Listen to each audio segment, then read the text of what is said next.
Oi, boa tarde. Ótima segunda-feira você aí de casa que acompanha o Balanço Geral. Vamos passar a limpo agora e te contar como foi a última rodada do retorno dessa fase classificatória do Campeonato Catarinense. E a gente começa com a Chapecoense, que foi até Florianópolis enfrentar o Avaí e somou mais um pontinho. O duelo entre Avaí e Chapecoense não valia nada, certo? Isso não é uma verdade completa. Para quem queria mostrar serviço, era uma oportunidade e tanto. Principalmente para os goleiros Rubinho e Ivan. Teve outras novidades em uma partida que marcou também a despedida de um atleta em campeonato estadual. Um jogo todo apitado por mulheres. Liderando as meninas, Charlie Wendy. E como estamos apoiando a campanha contra o preconceito delas nos estádios... E como diz a hashtag, né, deixa ela trabalhar. E olha que elas trabalharam muito bem. Quem marcou primeiro foi o Avaí com Getúlio. Douglas empatou para a Chapecoense. Do banco, o galego viu Guilhermo Beltrán deixar o Avaí na frente de novo. Mas Rubinho, que teve sorte em um lance anterior com a bola batendo nas duas traves, teve um azar danado pouco tempo depois. No chute de Vinícius, a bola bate na trave e nas costas do goleiro. 2-2 e fim de jogo. Uma equipe que criou condições para até ser vitoriosa na tarde de hoje. Tá aí. Boa tarde, Badá. Falar um pouquinho desse final de campeonato, pelo menos essa fase classificatória de campeonato catarinense, um jogo que ninguém estava muito aí também, né? Chapecoense e Avaí, a Chapecoense todo com um time alternativo ontem, mas somou um pontinho longe de casa e agora sim foco total na final. Eu até achei um bom jogo porque as duas equipes meio que sem compromisso, sem muita responsabilidade, sem pressão. Para efeitos de tabela de classificação, o jogo não valia praticamente nada, então os dois times não tiveram aquela pegada, aquele contato físico. Foi um jogo fácil de se jogar, de se apitar. As meninas que trabalharam o trio de arbitragem foram muito bem, não foram exigidas. Os dois times se preocuparam em jogar o futebol e que bom que fosse sempre assim, nem sempre assim, né? Mas proporcionaram um bom jogo. O Avaí duas vezes na frente, Chapecoense teve forças duas vezes para buscar o resultado, mas o mais importante mesmo foi a oportunidade de alguns jogadores, né? Aí tá vendo os lances do jogo, o Getúlio abrindo o marcador numa bonita triangulação na frente da área do Avaí, daí o Douglas, que voltou e voltou muito bem na zaga, acabou fazendo o gol do empate. Depois no segundo tempo o Avaí passou novamente na frente do marcador e o Vinícius, que foi outro que soube aproveitar muito bem a oportunidade, já merecia o gol aí, quando a bola curiosamente bateu nas duas traves, mas depois um outro chute que foi de novo na trave, voltou no Rubinho e acabou entrando 2-2. Eu acho que foi o placar mais justo. Mais justo, o Chapecoense fez um bom primeiro tempo, segundo tempo meio que caiu de produção, até por falta de entrosamento. Esse time aí não está acostumado a jogar junto. Mas o importante é que voltou o Douglas, que voltou o Márcio Araújo. No segundo tempo entrou o Apodi, entrou o Arthur Caíque. A gente viu o Vinícius tendo uma boa atuação na frente, no ataque, né, que são boas opções, né, para esta semana o técnico Gilson Kleina trabalhar com o grupo praticamente completo. De jogadores que poderiam estar em nível de titularidade, ou pelo menos compondo o banco de reservas, apenas 3, vamos dizer assim, que estão afastados hoje. De repente, durante a semana, 2 poderão voltar, que é o Fabrício Bruno e também o Fabrício Bruno e o Osman. E o Moisés Ribeiro, que está afastado, e aí sim é por mais tempo em função do doping, né? Mas apenas hoje, Fabrício Bruno e o Osman é que estariam fora, então tem uma semana boa para treinar, para trabalhar, para se preparar, para estudar o adversário. E, lógico, nós vamos fazer a nossa parte, que é mobilizar o torcedor da Chapecoense, porque é domingo, 4 da tarde, uma final inédita, extraordinária, sensacional, e o caldeirão tem que ferver. Vamos colorir Chapecó de verde e branco e criar um grande clima de decisão, porque vem aí o Figueirense. Ah, mas a Chapecoense é melhor que o Figueirense e joga em casa. Sim, a Chapecoense é melhor que o Figueirense e joga em casa. Só que o Atlético Mineiro também era melhor que o Figueirense. E o Atlético Mineiro também jogou em casa com o Figueirense e perdeu para o Figueirense de 2-1 na Copa do Brasil. Então, muito respeito ao Figueira, vai ser uma grande decisão, mas o fator local certamente vai ser muito mais forte para o lado do Verdão do Oeste. Com certeza. Durante a semana a gente fala mais dessa decisão importantíssima. Certamente. Vamos passar limpo agora o resto da rodada. Porque Concórdia e Figueirense na Badá também fizeram aquele jogo só para cumprir tabela. E o Galo do Oeste se despediu da Série A do Campeonato Catarinense da pior forma possível, com mais uma derrota. O jogo não valia muita coisa para as duas equipes. Isso explica a presença de apenas 89 torcedores no Domingos Machado de Lima, em Concórdia. Pois é, com as arquibancadas quase vazias, a torcida viu um Concórdia apático entrar em campo e sofrer um gol logo no primeiro minuto. Cedron, na cobrança de falta, contou com a ajuda de Zé Carlos, 1-0 Figueira. Mesmo com o time reserva, o figueirense mandava na partida e não teve problemas para fazer o segundo. Renan recebeu um bom passe, driblou o goleiro e fez 2-0. A melhor oportunidade do Concórdia apareceu só aos 22 minutos, em um chute de Gelson, que foi para fora. E aos 16 minutos do segundo tempo, o figueirense ampliou. Cedron mandou para dentro da área. O goleiro Zé Carlos esperava um desvio, mas ela entrou direto. Era o terceiro do time da capital. No final do jogo, os dois times tiveram boas chances de marcar, mas a partida terminou assim: 3 para o finalista Figueira, 0 para o rebaixado Concórdia. Se por um lado o figueirense só pensa na grande final contra a Chape no próximo domingo, por outro lado o Concórdia ainda precisa definir o que vem pela frente no futuro. O acerto com o clube seria para essas últimas partidas. Eu não sei qual a ideia do clube em relação à questão de planejamento para o futuro. Eu creio que o planejamento é a parte principal quando tu vai montar uma equipe para uma competição, ainda mais uma competição com exigência como é o Campeonato Catarinense. O Galo ainda deve definir se participa da Copa Santa Catarina, que dá vaga para a Copa do Brasil ao vencedor, mas já tem como certa a participação na Série B do Catarinense do ano que vem. Tá aí uma pena o rebaixamento do Concórdia e boa sorte ao Galo do Oeste no ano que vem.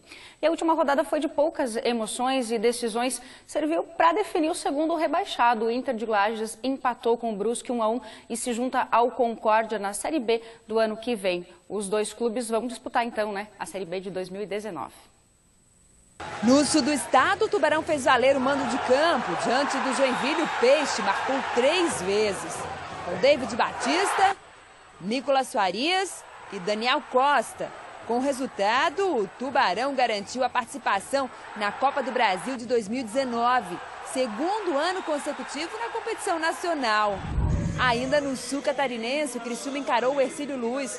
O Tigre venceu com um gol de Sandro. Para o Criciúma, o resultado significou a manutenção da boa fase e a 4ª vitória seguida no estadual. Já o Hercílio Luz se livrou do rebaixamento na última rodada. E vamos ver como ficou então a classificação final desse campeonato catarinense depois das 18 rodadas. A Chapecoense líder 41 pontos, o Figueirense segundo colocado e finalista também, com 36 pontos. E aí Tubarão 26 pontos, que pelo segundo ano consecutivo o Tubarão garantiu vaga na Copa do Brasil. Uma bela campanha do Tubarão, inclusive com o melhor ataque do campeonato catarinense. A Chapecoense tem o segundo melhor ataque. O Criciúma é o 4º colocado com 26 pontos, Joinville 5º colocado com 24 pontos e o Avaí na 6ª colocação com 24 pontos. O Brusque é o 7º com 20 pontos e o Hercílio Luz, que se livrou do rebaixamento pelo saldo de gols, 17 pontos na 8ª colocação. Os dois rebaixados, Inter de Lages com 17 pontos e o Concórdia com 13 pontos. E do campeonato catarinense, a gente vai para o campeonato gaúcho agora, porque o Grêmio enfrentou o Brasil de Pelotas na Arena, em Porto Alegre, pela primeira partida da final. E olha, venceu e goleou. No final de um primeiro tempo sem gols, um jogador do Brasil de Pelotas acabou expulso. E logo na volta do intervalo, Everton bateu cruzado para abrir o placar. Alisson no rebote ampliou. Everton de novo. E Ramiro de falta fechou o placar. O Brasil vai ter que sair para o jogo. Mas o Grêmio não vai mudar a maneira dele de jogar, porque o Grêmio tem essa vantagem. Eu acho que mais do que nunca nós temos que levarmos para lá, e isso eu vou trabalhar bastante a cabeça do grupo, essa vantagem a gente não pode de repente sentar na vantagem como aconteceu no Grenal. E o técnico Renato Portaluppi é claro quando fala sobre quem tira o título do Grêmio no próximo domingo. O próprio Grêmio. Então eu falei inclusive naquela vantagem que nós tínhamos do Grenal dos 3-0, que o Grêmio só não iria passar se o Grêmio perdesse para ele mesmo. E faltou pouco. Então a gente aprende. O Grêmio leva uma grande vantagem agora para o jogo decisivo da final do Campeonato Gaúcho. Tem Libertadores pelo meio da semana, mas claro, focado também no fim de semana para essa decisão, depois de 8 anos sem levantar o título gaúcho. E tá certo o Grêmio, Badá? O Grêmio só perde esse título do Campeonato Gaúcho para ele mesmo? Sim, porque uma diferença de 4-0. O Brasil de Pelotas tem que repetir a diferença de 4 gols, o 5-1, o 6-2, vamos dizer assim, para levar para os pênaltis e fazer 5 gols, 5-0 para simplificar. Tem que fazer 5-0 para ficar com o título no tempo normal. Então, não há como negar de que o Grêmio, né, tem todas as condições de quebrar esse jejum de 8 anos sem conquistar o título do Campeonato Gaúcho. Eu não vi o jogo, estava trabalhando no jogo da Chapecoense, mas o lance mais polêmico e discutível discutido entre gremistas, torcedores do Brasil de Pelotas e simpatizantes foi a expulsão do jogador do Brasil de Pelotas no primeiro tempo. Uma entrada de joelho nas costas do jogador, sendo que o Anderson Daronco já tinha dado cartão amarelo para o jogador e já havia avisado os demais jogadores que estavam se revezando para pegar o Luan. E o Anderson Daronco disse que avisou os caras, se não parar de fazer falta, vou ter que advertir com um cartão. E aí, justamente aquele que tinha o cartão amarelo foi o que chegou no Luan e recebeu o segundo cartão amarelo e acabou sendo expulso, gerando revolta do pessoal do Brasil de Pelotas. Se fosse o primeiro cartão amarelo, passaria despercebido. Ninguém iria reclamar, porque foi um joelhaço nas costas, falta por trás, falta dura, é passível de cartão. Mas como foi o segundo, e depois disso foi expulso, aí gerou toda a polêmica, dividiu opiniões. Na Rádio Gaúcho, por exemplo, escutando depois os comentários, 2 analistas de arbitragem. Um entendeu que foi justa a expulsão e outro entendeu que foi exagerada. Então, é porque foi o segundo cartão. Se fosse o primeiro, certamente teria passado despercebido. E o fato é que no primeiro tempo terminou 0-0 e no segundo tempo, com um homem a mais, o Grêmio se aproveitou disso, foi para cima e aí fez 4-0, uma vitória que lhe dá muita tranquilidade para depois no jogo da volta confirmar a conquista do título do Campeonato Gaúcho, mas como disse sempre humilde menino Renato Gaúcho, nada está garantido. Foi o primeiro tempo da decisão, a segunda lá no Bento Freitas, mas certamente o Grêmio está muito perto de voltar a conquistar um título gaúcho depois de 8 anos. Com certeza, sempre na humildade o Renato Gaúcho. Sempre muito humilde. Com certeza, mas fazendo um bom trabalho no Grêmio, certeza. Não dá para negar. Não, isso aí não se discute. Em um ano e meio, essa é a 6ª final do Grêmio. 6ª final ou 5ª?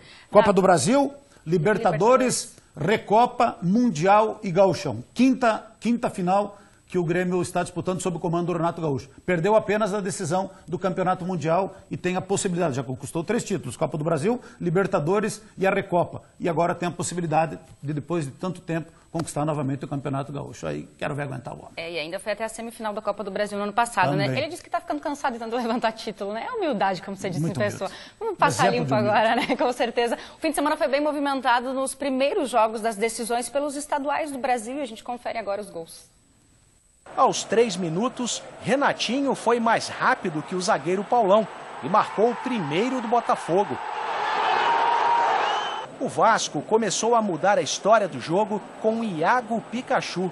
Após cruzamento perfeito de Wagner, ele bateu de primeira, 1-1.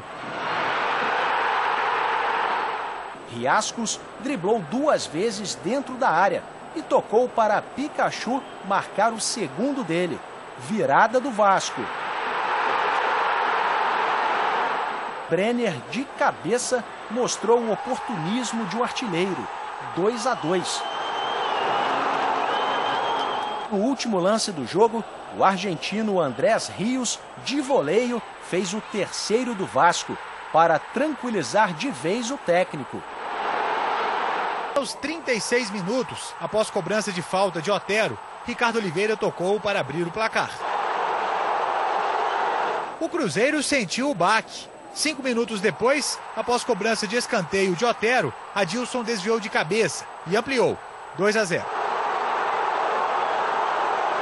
Aos 45 minutos, novamente Otero cruzou na área para Ricardo Oliveira de cabeça marcar o segundo dele no jogo e o terceiro do Atlético. O Cruzeiro voltou para o segundo tempo querendo diminuir o prejuízo, mas só conseguiu marcar aos 37 minutos. Thiago Neves rolou para Arrascaeta, que chutou forte, 3-1.